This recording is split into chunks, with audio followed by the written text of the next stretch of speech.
This is Jonathan Ferguson, the Keeper of Firearms and Artillery at the Royal Armouries Museum in the UK, which houses a collection of thousands of iconic weapons from throughout history. And today he's going to be taking a look at the weaponry of 2013's Battlefield 4. This, I think, is the most interesting weapon that we've seen from Battlefield 4, in that it is, in fact, made up. If you want to see more of Jonathan reacting to Battlefield guns, make sure to subscribe and check out our videos on Battlefield 1 and Battlefield 5. But you know, watch this video first. If there are any other games, guns, or mechanics that you guys want to see Jonathan break down, let us know in the comment section below. And if you'd like to help out the Royal Armouries Museum and continue to support Jonathan's work, check out the links in the description of this video. Right, over to Jonathan.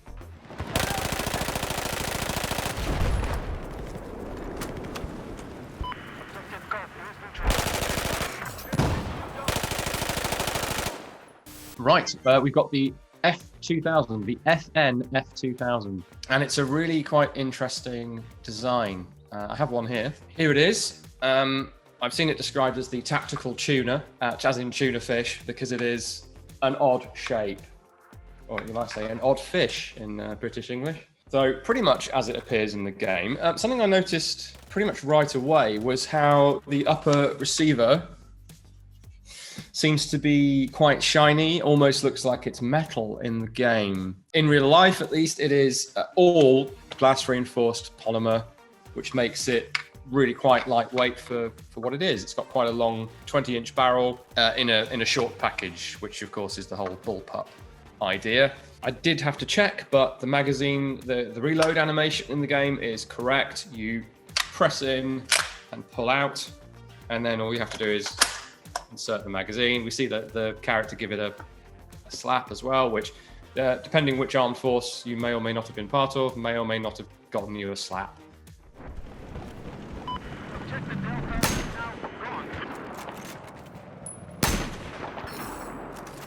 We've got a sniper rifle here. This is the Desert Tech SRS, or Stealth Recon Scout. Game name is generic, of course, 338 Scout.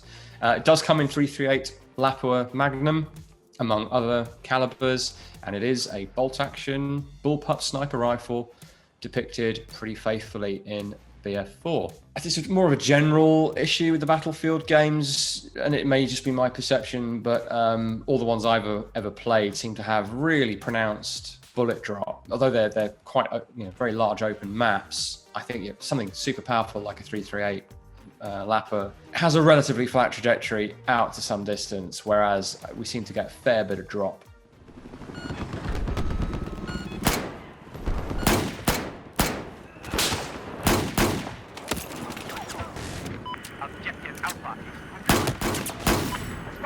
Okay, we've got here a rarity in the real world, not so much in games. I did look up the list, and there's at least a dozen different games that have featured this. This is the MP412 Rex. This is an interesting design, especially from an historical standpoint, because from the 1870s, there were a number of designs, famously the Smith & Wesson No. 3, that broke open. So you'd press a catch. All of those had, including the Rex, had automatic ejection. So the ejector, star-shaped ejector, pushes up on the rims of the cases and they go flying out. And it's quite fun in the game. I've never seen it done with the real one, because I've never seen a real one, but in the game, the way they sort of all flower out with a flourish is quite pleasing to watch. And it's interesting because part of the reason we moved away from that was the strength of the frame. For increasingly more powerful revolver cartridges, a solid frame with a swing-out cylinder was better.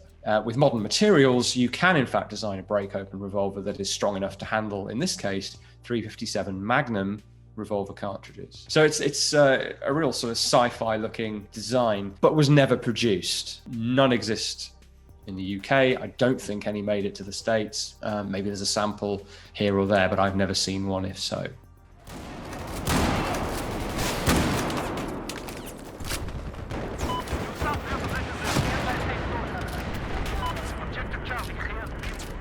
Is it me, or is the player character bringing cartridges to the loading ports which magically open on their own?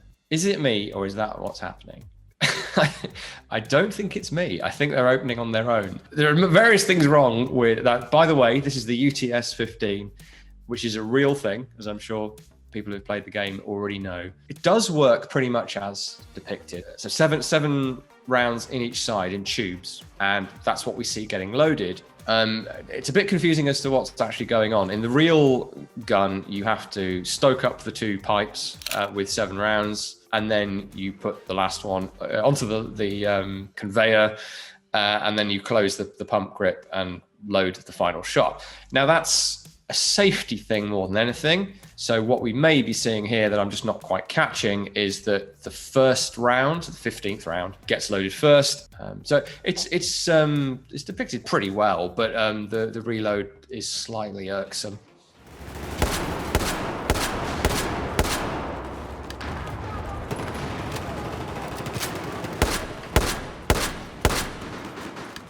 This is what I remember using in Battlefield 4 myself, out of curiosity as well as out of interest to see if it was effective in the game or not. The XM25, which received the slightly macho name of Punisher. So this was a spin-off of the old objective infantry combat weapon of late 90s, early 2000s. Somewhat as we see in the clip there, the 25mm grenades are not big enough in terms of explosive payload to have the same sort of effect as, say, a 40mm grenade. So you've got this big, heavy weapon that can't fire bullets, can only fire 25mm grenades, but they don't really have the explosive power.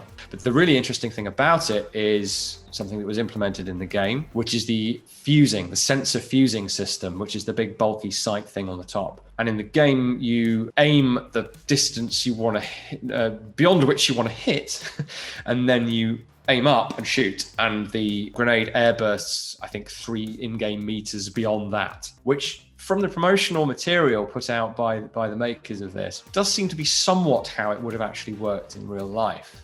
DICE did a good job of representing this very interesting capability of putting explosives, putting giant explodey bullets where you need them to go.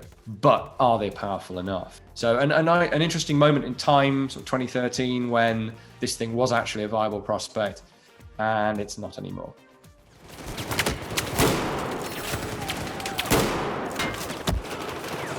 I think we've spoken before on this series about the Master Key underbarrel shotgun. Well, as a secondary weapon to the rifle that it's attached to, and as a way to be able to take down door hinges as a breaching weapon. There was clearly enough of a niche use for that the US government decided that they wanted a dedicated short shotgun that could be attached to an assault rifle for infantry use. And that's what the M26 is. And it's as you can see, very compact, manually operated. So as we see there, pump action, but with a great big bolt handle. And that's whether it's attached to a rifle or, as we see in the clip, attached to its own standalone stock to be used as, well, a standalone weapon. We saw some quite impressive long-range kills there, which I'm sort of pleased by, in that shotguns do not create the huge spread that we see in games. We've talked about that on here before. But I'm almost surprised that, given how short that barrel is, that we are getting such lethality at distance with guys presumably wearing body armor. That's quite an effective weapon. But of course, that's balanced by being quite slow. Objective Alpha has been neutralized.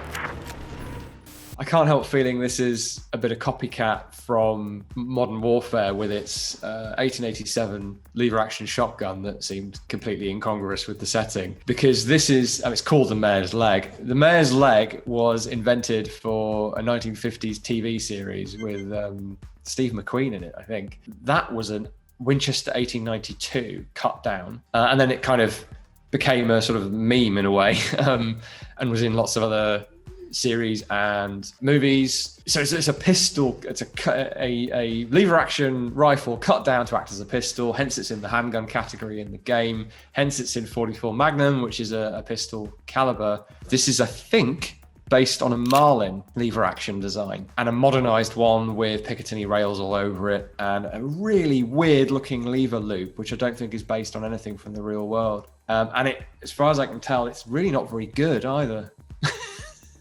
So best of luck to those of you still using that one.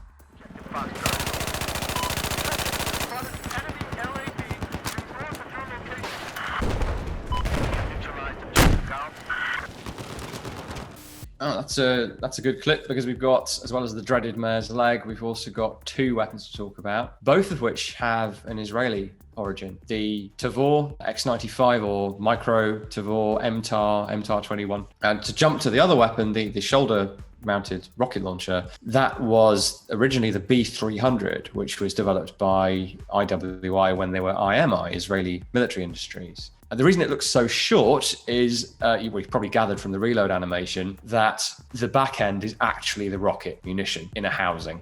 Now, interestingly, that's being fired from a parachute. Now, recoil-wise, that would be doable, but you're aiming the back end up into your chute, which is at the very least is going to disturb the direction that you're parachuting in, and might actually shred your lines, tangle your lines, put a hole in the canopy. I don't know. I'm not a parachutist. I wouldn't want to try it, and I don't think it's in anyone's manuals.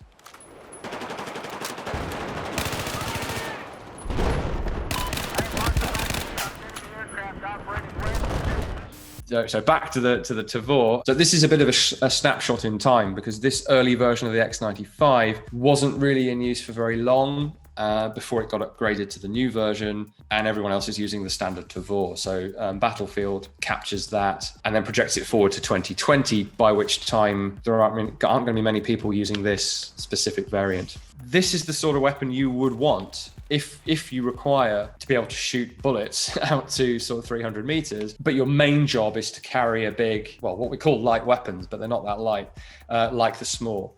So your primary role is putting large munitions on target, but you need something to be able to either defend yourself, or in a pinch to fight like infantry with, if required. Something compact like this is ideal.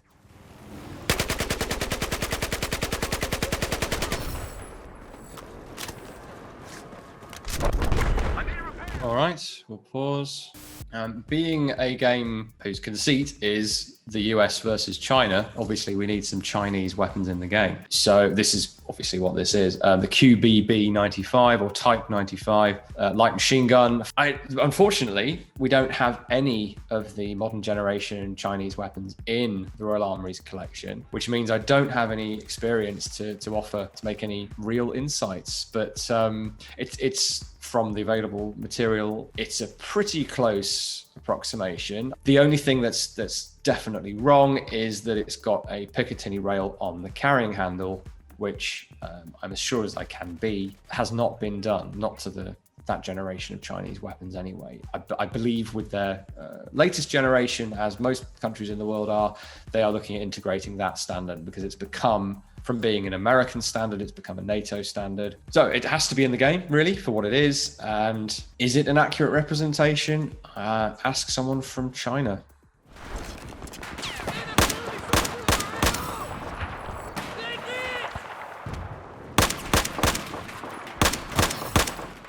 This, I think, is the most interesting weapon that we've seen from Battlefield 4, in that it is, in fact, made up, as they've done here with a bit of crystal ball gazing from 2012, 2013 to 2020, when the game is set. There's no real reason to assume that the Russians would adopt an AK-12 based DMR, which is what this is. So a bit of near future speculation that didn't really go as planned, because the Russian forces are still using the SVD, SVDS, and SVDM alongside increasing numbers of the AK-12, but it's not the AK-12 that this is based on. That was done away with. Now, that's not the developer's fault. The real world changes after you make a decision, and there's nothing you can do about that.